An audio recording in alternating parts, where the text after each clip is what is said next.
Well, hi and welcome back to my shop as I'm going to try to troubleshoot the fading in the FM receiver on this Viking RCS 426 chassis.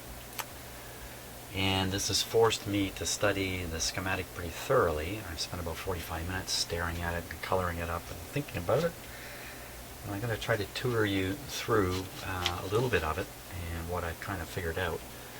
And the important observation here I've made during the operation of the radio is that if you switch it to AM and switch it back to FM, it removes the fading from FM instantly. So in other words, if the FM is faded down, the volume's gone low, if I just switch it to AM and then right back to FM, bingo, the FM is full volume again.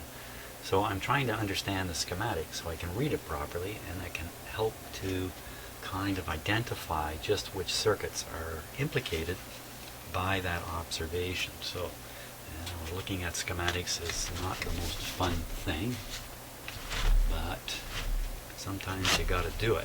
This is one of those times. So my camera work's not going to be excellent here, but hopefully this will be sufficient. So there's the selector switch, and you can see I've marked it up and put some colors on it to try to help me identify what is going on. These selector switches I find really pretty difficult to get a grip on and understand what is switching where as you rotate the switch. This one's really no different. Drove me fairly nutsy looking at it, but I did manage to pick it apart enough to figure a few things out. So I just start over here, and you can see the order of the settings. This matches the dial face on the receiver: AM, FM, mono, stereo, stereo, reverse. So the important note here to see is it says switch shown in extreme counterclockwise position, and that means the AM is selected. So this switch is shown in the AM working position. Okay, so now by studying this other schematic, which we'll be looking at in a moment, this is the radio schematic. Okay, I was able to find that K here is the AM input from the radio, and M, is that M? Yes, is the FM input. So AM input, FM input. Then if you study this part of the switch, it's pretty easy to see that if you snap the switch one setting clockwise, which is this way, then this little contact will move from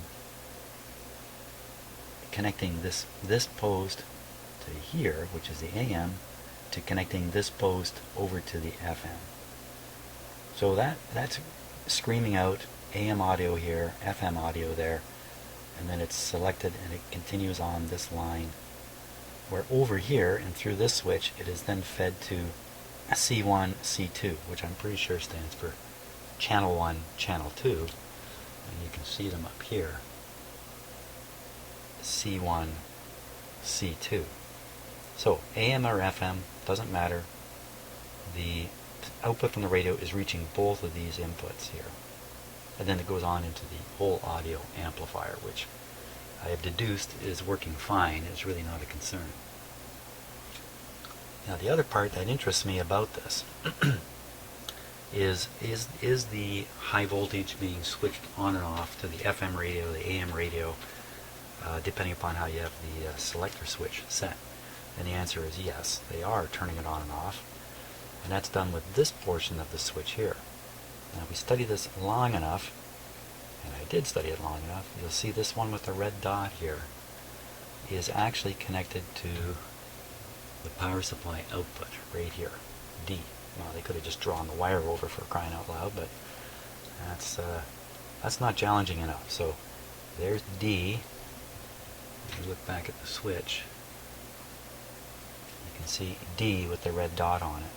And if you look at this very closely, you can see that this contact is always in contact with the slider here.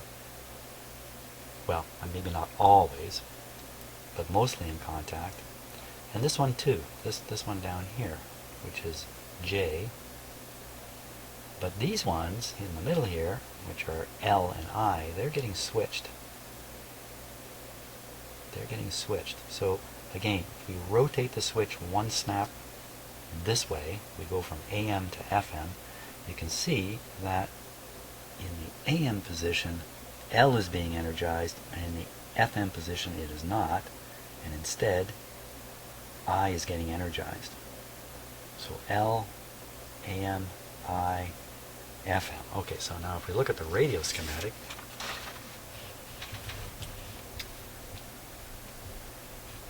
the big, gigantic, tall radio schematic, which I've colored up. Here is L, which is the AM high voltage circuit, which is being switched on by that switch. In fact, the switch is shown in a position, but this is energized. So this is on, and you see it's just livening up the 12BE6, the pentode that's operating most of the AM radio. Of course, if you snap it over to FM, this gets de-energized. This tube stops. So the oscillator stops, everything stops. And in the AM position, you also are energizing J. Here's J over here. I guess I'm knocking it out of focus here, am I? Yeah, sorry about that. Okay, so here's J. Now, don't be fooled. Here's J, right here. Don't be fooled by this spot here. I used red on two independent circuits. Maybe I should have picked another color, it'd be a little clearer, but if you just realize there's no connection here, then you can see that J, okay, is energizing the 12BA6 IF tube. That's all. And if we flip it over to FM, then I gets energized, J remains energized, I believe. I gets energized, and all these tubes come on. Well, it's actually only two tubes. This one and this one come on. So that's the key observation here, is when I switch off, or when I switch to AM, this line is no longer energized. When I switch back, this line gets energized, and instantly the radio is operating for a while. 4, 5, 6 minutes, whatever it was, it seems to be not 100% consistent before the fade starts. So the AM is consistently loud and clear. It's only the FM that is causing trouble. So the problem has to lie, and this is no shock to me, I don't think. It can't be in this tube, or the AM side would fade also. By the way, this tube is shared here. Both AM and FM utilize this 12BA6. So I think we can eliminate that tube as a problem. It must lie in this circuit or up here in the front end, the very front end of the radio. So no surprise in this, but I'm much more certain by having studied the switch and realizing, yes, they really are turning on and off these tubes, depending upon whether they have an AM or FM. So now we can start asking ourselves a couple of questions. Where could that kind of fading occur? Boy, there's still lots of places in here. Is there a way that I can monitor parts or spots along this circuit, maybe with a voltmeter, and watch for a variation that occurs when the fading kicks in?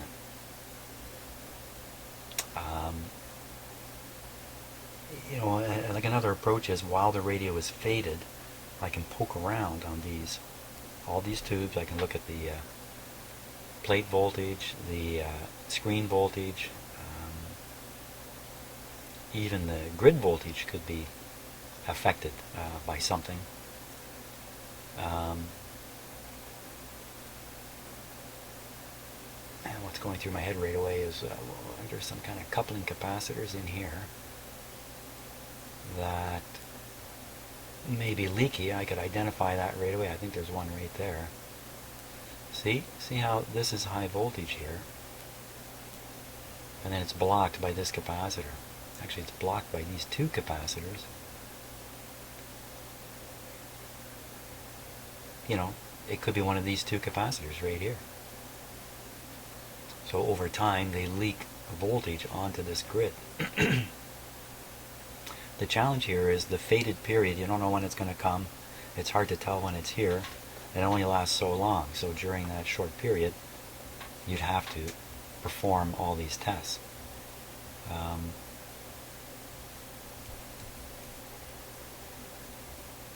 So I have to think pretty hard about how to isolate the problem further and try to figure out, is it over here?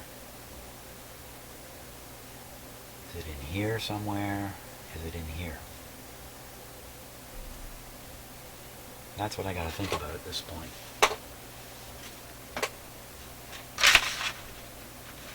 Okay, so I'm going to think about it. Okay, so a few minutes of thinking, and I think I can, if what we're looking at here is a leaky blocking capacitor that's blocking the DC, and it's leaking slowly.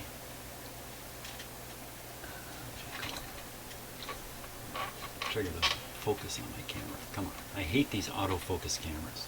They just don't behave. There we go. Oh, okay. So if we're talking about a blocking capacitor blocking DC, then that eliminates this tube from the problem, because there is no high voltage that can get to the grid. Here's the grid, and it's tied to a transformer. This is not a resistance coupled amplifier, if I'm using the right term. Ah, there goes the focus again. Eh? What an annoying thing. I don't know why it won't focus properly. Presto. Come on.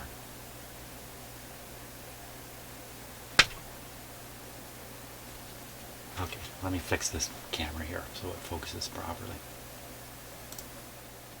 Okay, sometimes it's pretty challenging trying to control two identical cameras. My ability to turn on and off autofocus on that is limited because I guess the controlling software is not expecting there to be two identical cameras connected to my computer. So anyway, I won't go on to that anymore. I got it stable now, so it's no longer on autofocus. I had to switch cameras, in fact, to make this go. So the point I was making was this tube cannot have its grid driven positive by a leaky coupling capacitor. There aren't any. Same thing with this tube. Not that I think this one's implicated anyway. I've already eliminated this because it works good on AM. So now we're down to this tube, these circuits here. So in looking at the grid, okay, so we'll start with this one. Well, actually, let's start with this one. So here's the grid, coming back, and there's the one capacitor and the other capacitor, and you can see the high voltage, I've colored it, sitting on the other side. A leak on either one of these is going to push this grid positive. The effect of that, fading, I'm going to guess. Yes, that could cause it to fade. Now there's another capacitor way down here that's blocking this high voltage line from raising the potential of this line here.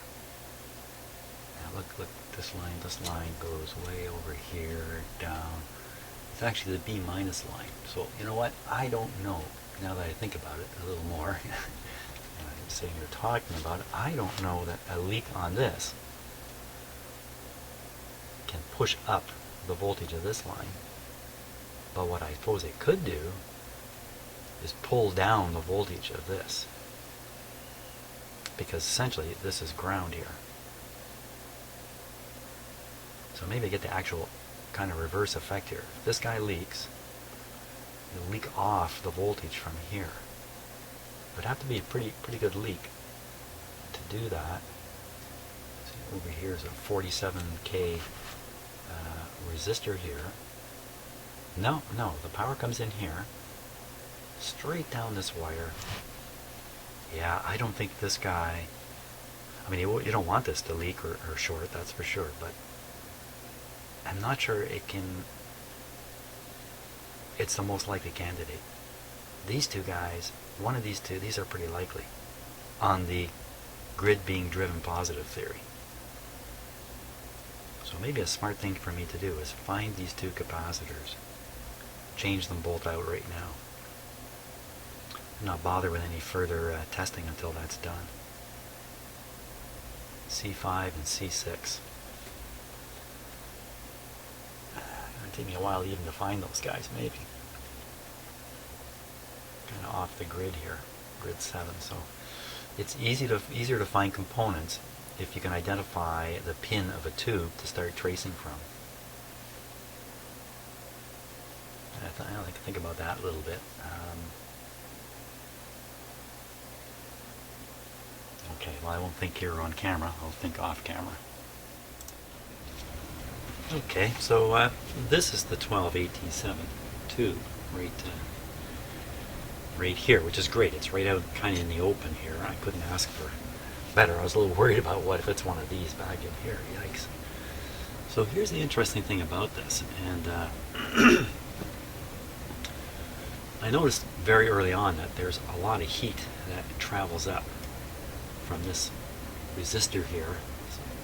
Excuse me, ballast resistor. You can see the dirt line, dust lane, whatever you want to call it, coming right up through here. And here's the tube that's got maybe some questionable capacitors on it. And look at this one. This one's all darkened down. So it could be that the heat drifting up, and it's also coming from this resistor over here too that's running hot, it is all flowing right through this area, and A, it's shortened the life of the components here, and B, it's the factor that's heating up and cooling down these parts. And that's, it's an interesting story, but really that's all it amounts to right now. So I've got to find pin number 7 on this tube. So first, I got to spot the gap in there.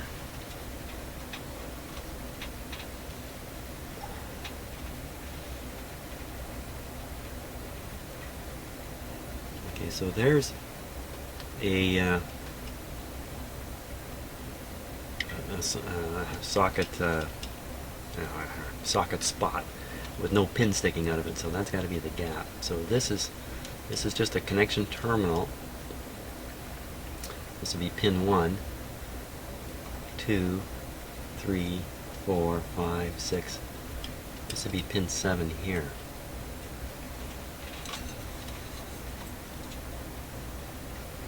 Okay, pin 7.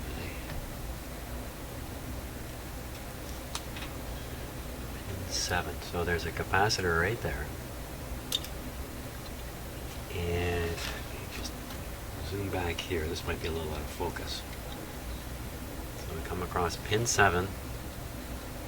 Should find a coil connected to it. And actually this is up in an IF can, so we won't see that coil. Wait a minute, this is not necessarily in an IF can because there's no dotted line around it. See the dotted line around that? So this is right out in the open probably. So maybe we'll see that. And then off of that is this capacitor here. And then it's connected to the other capacitor I'm concerned about with a wire. So we can find this capacitor off pin 7 connected to a coil. So here we go. Off pin 7. Well, that certainly is a coil there. I think that's the transformer. It's actually kind of built right into the radio. I think that's the primary, and this would be the secondary. So then coming off of here, you would expect a capacitor Okay, it doesn't have to come off here. It has to come off pin 7, so it's got to be this guy.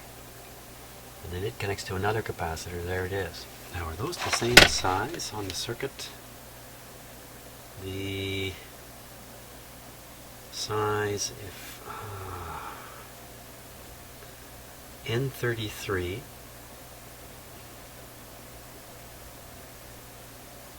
what to make of this? Sorry again, let's see if I can do a quick focusy thing here. Okay.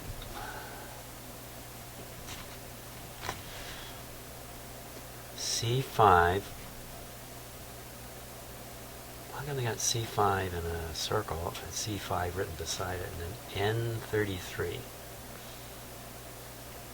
33 nanofarads. C6. And it says C11.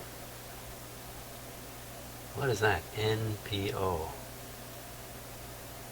No, not polarity. Oh, I don't know what that means. NPO. I think C11 might be this though.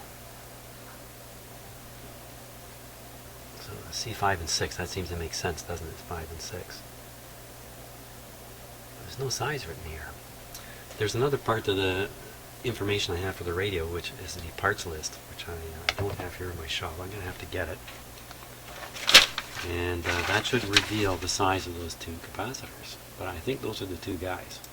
Okay, so I went and looked at the parts list, got ready to print it out, and when I looked at it, I realized that the parts list kind of covers all kinds of, I don't know, accessory parts, I guess you could call them, the knobs and just all this kind of stuff. It doesn't really cover all these components in here. At least I think maybe what they've done is the components on the schematic that you're looking at that have values written on them are not in the parts list. And there's a few, I guess, that are listed, like for instance those big resistors that are in series with the heater. Those are listed. I don't know. So I'm left with what we're looking at right here to sort it out. So it's this capacitor and this one. It's pretty clear that this writing would pertain to this capacitor. I can't see how it goes with anything else on the diagram. Did I ever mention I was once a drafting supervisor in an engineering department? And this C6 certainly appears to go with this. I don't think there's any doubt of that. This C11 is, I'm pretty sure it's this one. And the NPO, I don't know what that means. Now wait a minute, now this would have to actually be because of the gang line here, this is part of the big tuning capacitor.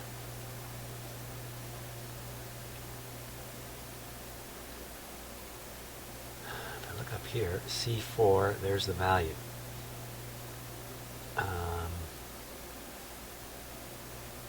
And that one right there says trim. C10, there's the value, N330. Well, I'm going to take a guess at this.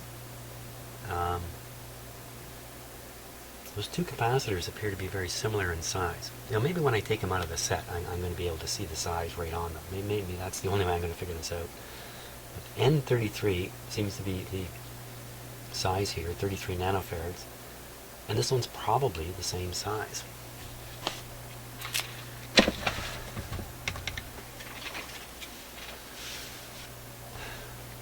Yeah, take a deep breath.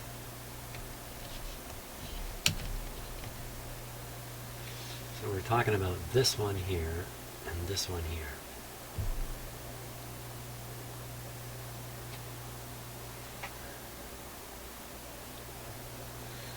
My caution here is I'm going to nip that out and then find out I don't have a replacement for it.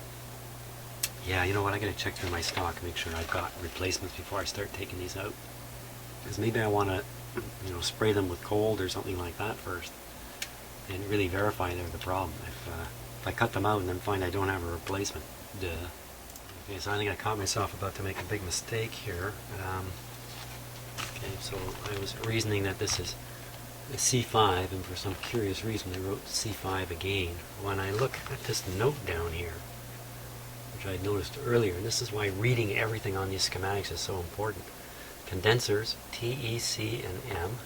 C for ceramic. Okay, so C5. Not the thing in the circle, the thing below it. They're the same, they say the same.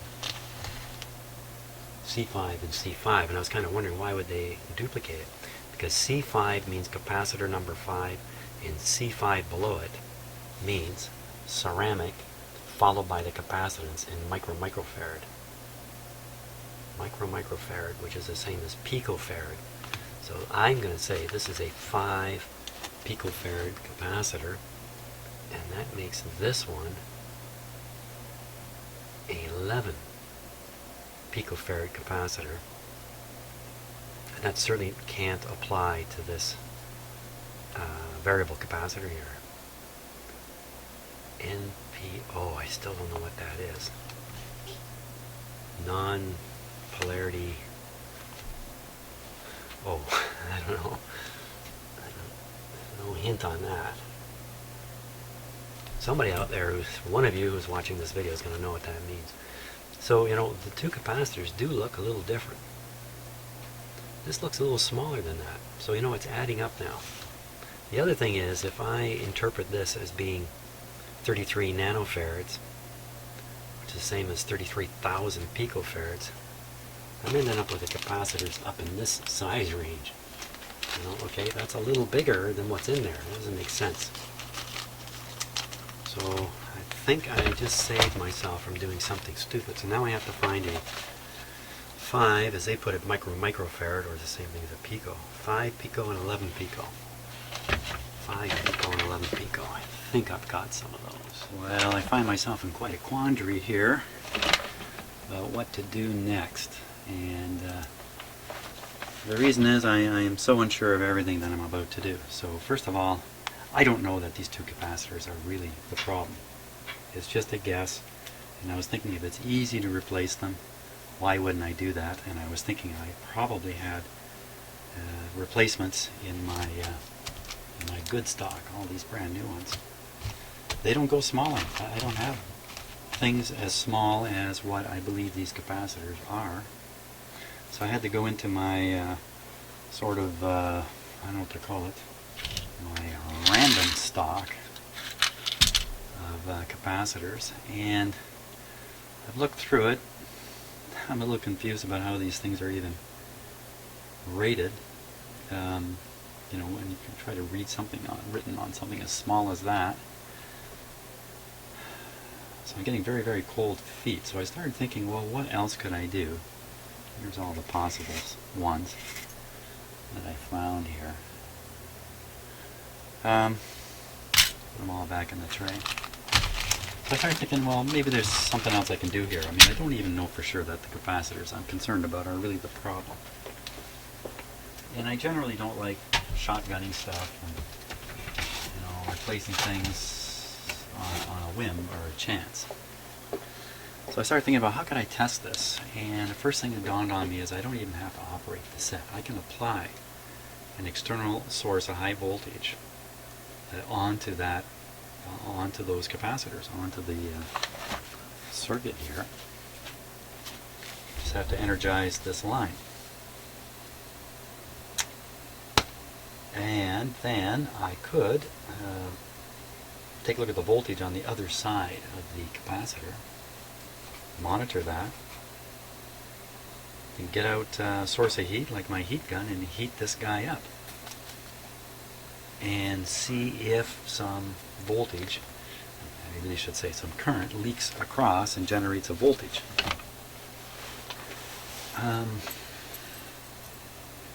I think that's a smarter way for me to go at this point. If I did see an effect of heating it up and seeing a leakage voltage, seeing a voltage develop on the other side of those capacitors, I could be much more reassured that they are the cause of this problem. So I think that's the approach I'm going to take, because I'm just very hesitant to get in there and start replacing stuff. And I don't have the exact size to replace And this is in radio circuits, and these capacitors, are they part of anything resonant? Well, there's a coil rate here, I don't know for sure. My guess is they didn't pick the sizes randomly. They weren't throwing darts at the dartboard when they picked them. They are what they are for some reason. And I could be completely wrong about them being the cause of the problem. So I'm going to set up to do the high voltage test. Shouldn't take too long to get everything organized here, and we'll give that a go. It's kind of sounds like fun to me anyway. Let's set up for that. Okay, I think I got things set up for this test. Now, these two leads, this red and black one, these are supplying the high voltage. See, I've got them connected to put pressure on these two capacitors that I'm concerned about. And then this yellow lead is actually going to my voltmeter. Here's the voltmeter. And the other terminal of the voltmeter, the other lead of the voltmeter, is going to the negative side, or the ground side of the supply. Here's my supply right here, ready to go. So I just put it on standby, let it warm up for a moment. And I'll just go back and say, here's, oh, and I also have to get my heat gun out. Forgot that.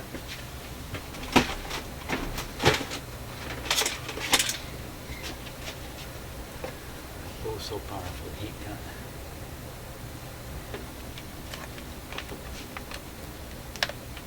I've just realized I've got another camera dolly here in my shop, which I'm usually sitting on. Here it is here. This is my camera dolly. It's actually my chair. Just have to clamp one of the cameras on it, and there we go. Camera on a dolly. Okay, so here's my heat gun. You didn't even see that, did you? I didn't get that little swing on camera, but it doesn't matter. Never mind. So, that guy ready. That's a very powerful heat gun. It's really meant for burning paint off of things. So, I got all these clip leads and plastic, and oh boy. Oh, I better get my temperature gun out here. 19 degrees C is what's sitting there. 16 on the surface of my bench. Okay, and just so we can see everything that's going on. Now this meter back here is the one that's going to see any leakage voltage that occurs. That's my plan. I think I got everything set right. Any chance of me doing damage to the set here? Don't think so. Am I being stupid? Well, I guess we'll find out. And on this meter, this is the voltage. And this is the current in milliamps. So I mean, we're talking about microamps. Excuse me, microamps of leakage here. So I wouldn't imagine this is going to go up. But this will give us a rough idea of the voltage we're applying. And you can't read it. Can you read it? You can't read it there. So it's 100, 200, 300, 400 volts. And normally this set is running with just 100, 110 volts of B+. In fact, in this area, yeah, it's 110 volts, so I shouldn't need to turn this up too high to get the effect if it's going to be there. So I can turn it up higher and drive the effect if it's going to be there. And make this meter quite sensitive. So this is now 5 volts full scale. So if anything starts happening, it should be pretty visible on that meter. And I think we're good to go here. Just checking everything over and kind of giving myself a chance to realize my mistake before I make it. But I think I'm okay. So voltage is down. Flip it on. Now my eyes are actually on this meter. So we start here. I'm just looking at the other meter. Oh, you know what I'm doing? I think I'm charging up the entire I could be charging up the capacitors. Let me think now. This should be set to AM. That's a better place. Set the radio to AM. Now that circuit should be isolated, so I'm not charging up these power supply capacitors over here. I think that might be a better choice because I could see some current on here without seeing any voltage. So here we go again.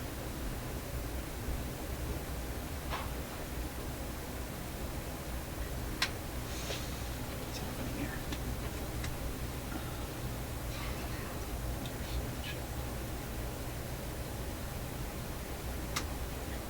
The switch is set wrong. There we go. Okay, we're going up.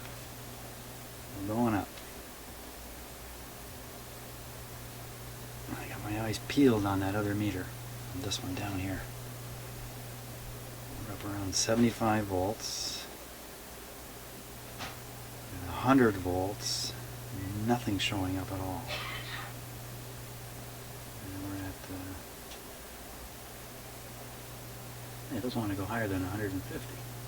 Oh, my meter's sticky. Thank God for vintage equipment. Okay, so we'll stop at 150. So I should have 150 volts sitting over here, and I'm going to check it. I'm going to be smart enough to change the scale here. This should throw it full scale if there's really 150 volts over here. Full scale. Did you see that, or my arm was in the way? My arm was in the way. Try it again. Here we go. So, no question, we got 150 volts sitting on there. And if we gave it long enough, we might see the charge come up on here. But why wait around when you can blast it with a small portable oven? Okay, this will get a little noisy. And I'm going to get my thermometer in my hand here. I really want to heat up the parts I'm concerned about, which are hidden in among the wires. I'm not going to be able to be very directive with this. Just going to have to heat the whole area. Are you ready? Fire one.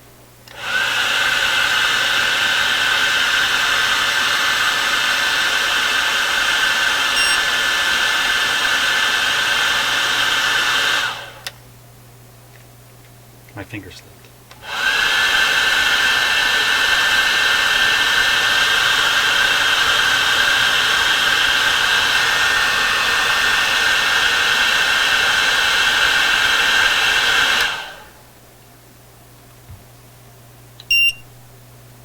Oh, we're up pretty warm. 50. Look at that. It's already warmed it up in the 50, 49.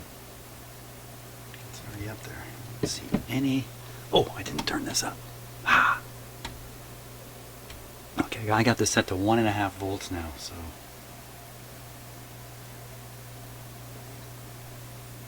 nothing showing up.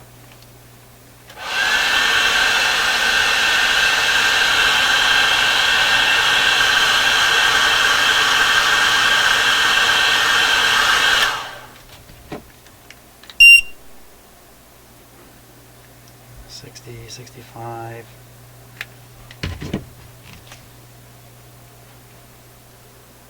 Booyah. Ooh, careful, Jimmy. You got big voltage in there.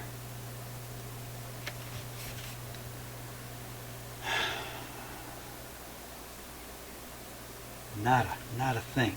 Nada. Okay, I'm going to try to... Maybe I'm not getting the heat on this one down here. Let me shoot up this way here.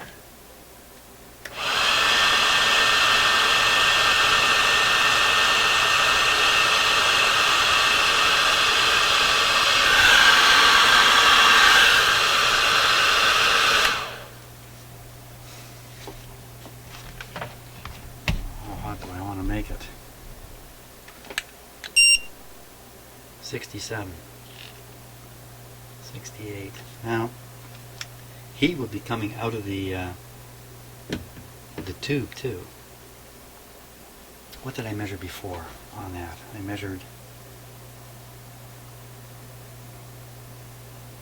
I don't recall now, probably in the same range we're at right now. Still got 150 on it.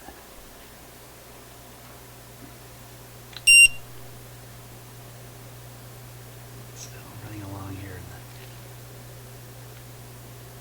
I don't know if you can see the readings on my meter, but I'm in the 50 degrees C area. That's a very, very tiny leakage. It's possible that my meter is actually bleeding off the charge as fast as it's showing up. I think my meter is a 10 megohm input. It's pretty high. But what are we actually connected to here? We're connected to, just looking at the schematic down here. One line's going to the grid of a tube. The other line, it's got a capacitor on it. Doesn't go anywhere, assuming that capacitor is good. No, there's a resistor in parallel with it. Ooh, I'll stop the mumbling. Well, I'm not seeing any kind of leakage here at all. Nothing. Let's take the voltage up a little higher here.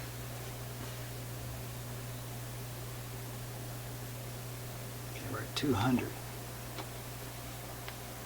If the meter is drawing it down so fast that it can't show the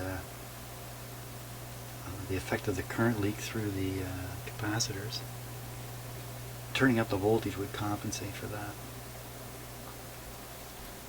I do have this voltmeter on the 1.5 volt scale, so shouldn't take too much. I think we're showing here that I'm in the wrong area. This is not the cause. One more heat blast.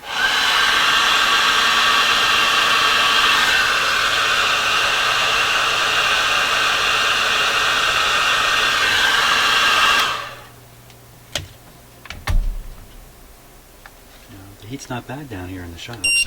I don't mind turning on 50. We're just 55. I'm really not raising it much higher than it's been. 57.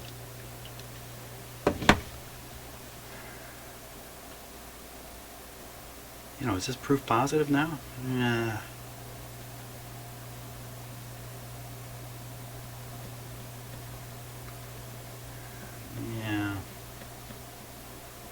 What if it's that tube itself? Yeah, it could still be. It could be the 12AL5 detector tube doing something funny. Could be the 12AT7. It could be any one of them. 12AU6 could be doing something funny.